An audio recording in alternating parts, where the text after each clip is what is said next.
Welcome back to Q Dads, guys. It's me, Ben, and yes, we're here today with Season 1, Episode 2 of Foundation, continuing our rewatch to try and familiarise ourselves with the show and also look out for some of those unmissable details. All in the hope of getting a better understanding of the mind-boggling season ahead. So as always, please do reach out in the comments and let us know your thoughts on what you liked about this particular episode. And of course, how it relates to Season 3.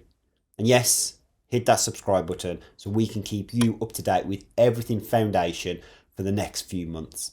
And again, we don't cover book spoilers here, guys. It is purely from a TV show aspect only. So if you have read the books, please respect everyone else watching and don't spoil it in the comments.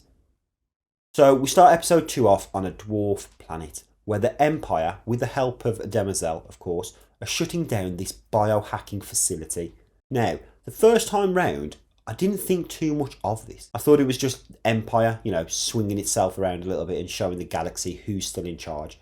But actually, now I look more into it and that word, biohacking, they're obviously making it out that, someone else can get into someone's body or even someone else's mind. They have this one person controlling select individuals throughout the galaxy. Now, could this be what we're looking at for the mule?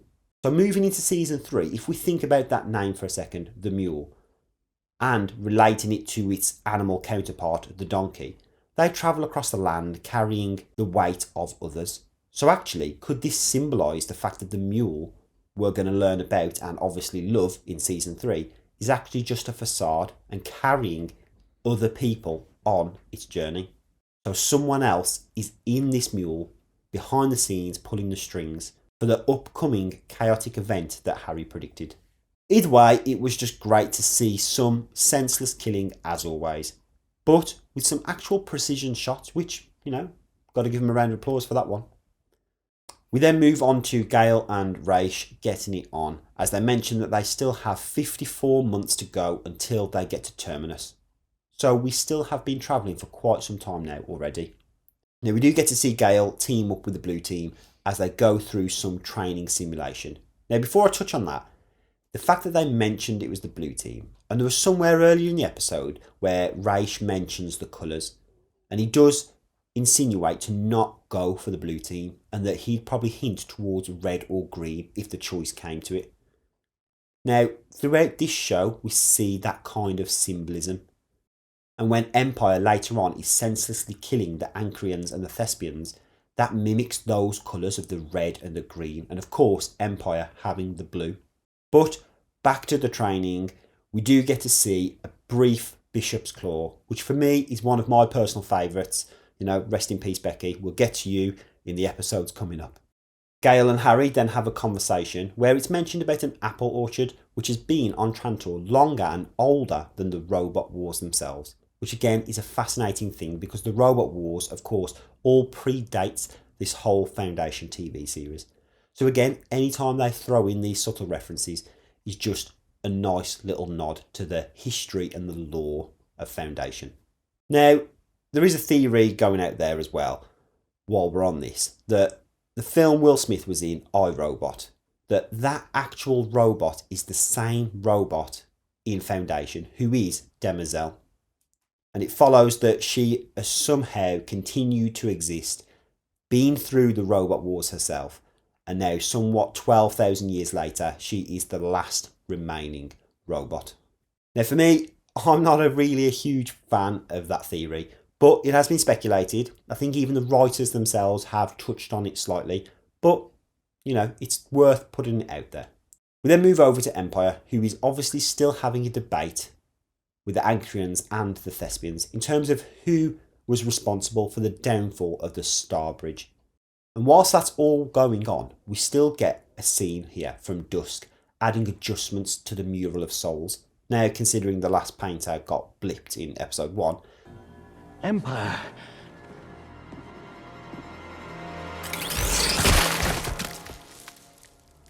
it's interesting here that synchronicity of the show. But as he steps up into the ladders and then tumbles over and actually knocks the paint, which again is a glorious thing in itself, as he walks away, he leaves those blue footprints behind him.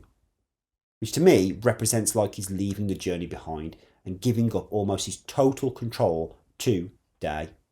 But also the reference at the start with the blue team only having a certain percentage of survival, is that almost foreshadowing the downfall of Empire? Because we know that towards the end of this season, dusk does turn into darkness. We then get a few different things here. We get a bit of a discussion about the seed vault on the ship the Terminus.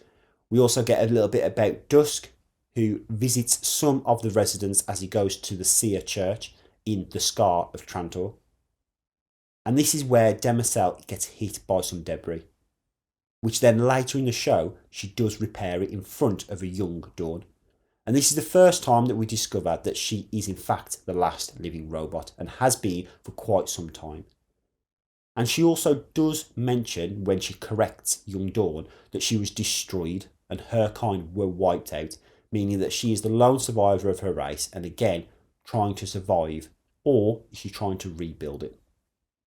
Harry is annoyed that the numbers don't match and asks Gale to go and sit in the meeting in his absence. Now, this for me is a bit of an interesting scene and I just have a few questions about it. So they talk about different planets and a debate comes up about the ability to count these planets or how the people on those planets count. Some count to the base of 10, which is most of the society, ourselves included, some to the base of 12, and then some to the base of 27.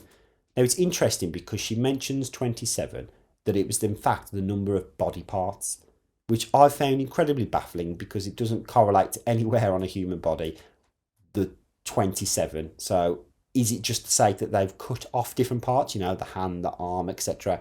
I'm not sure, and he really had me confused. So if anyone does know why that is to the base of 27, please do let me know in the comments. We then skip back to Empire, where Dusk is then having a conversation with both parties of the Ancrians and the Thespians, and I must admire the great camera work on this, because he's having a conversation with them both individually, but to us as the viewer it feels like one synchronised shot all happening at the same time, which was just great. Of course, we then get Harry, who makes a bit of a speech to his co-workers, adding the final touches to his god-level plan, knowing that he's obviously going to be coming to an end in this episode. Now, interestingly here for me, we do then see Gale and Raish having a bit of a smooch in an augmented sunset. Now, the ability to kind of fast forward the time in this little, virtual room, it makes me think back to the season 3 teaser that we got just a few days ago. Now, there was someone in that trailer where they were staring out into a sun or a star. But what if that itself, again, is augmented reality? Because realistically, you wouldn't be able to stand that close to a star without feeling the effects. And again, I'm not quite sure who it was. I think it was Harry, but I'm not convinced. So what if they're just in this room and they've altered the effect of it to see potentially the end or the start of that third chaotic event? We then end the episode with two gripping scenes. So the first is where the Ancrians and the Thespians are getting destroyed. Well, some of their workers are being killed, and the leaders are let go to go back to their home worlds to let them know how they failed, because Empire has just rained down absolute carnage on both planets as punishment for leaving a scar within the Galactic Empire. And this was just a powerful scene, seeing Day, how much power he has, just the ability to lift a hand and destroy a planet almost. And then the other powerful scene is where Harry is killed by Raish. Now obviously moving forward, we do know that this was a deliberate plan, but in this moment, no one knows that. And of course, he is left lifeless as Gale is rushed into a pod and ejected through space. Which of course, with that knife, because that knife obviously contains the backup data for Harry himself, if I remember correctly. Now, I will probably end up contradicting myself a lot throughout these rewatches, guys, because it's all coming to me as I watch it, but obviously I can't remember every single detail. But then, that was it. So actually, it was quite an interesting episode. I think I got a little bit more insight into the power and the turmoil ahead as Harry actually becomes more of a godlike figure, almost like a martyr, especially now he's been killed. And then we see Empire kind of crumbling, not knowing where to go and what moves, that they need to take. And this almost is symbolic when Dusk was walking away and those blue footprints were left behind. It was almost like they're walking away, leaving that galactic empire behind them. Now again, it's not always about us here at Q-Dads, guys. It is about you too. Let us know in the comments what you guys enjoyed about episode 2 when you first watched it. Have I brought back any good memories? And is there anything that you're looking forward to? And of course, if there's anything I've missed, please do let me know. And again, how does this correlate to the upcoming season 3? So as always, let us know in the comments, hit that subscribe button, and I will see you for episode 3 soon. As always, thanks for watching, and I'll catch you next time with something new.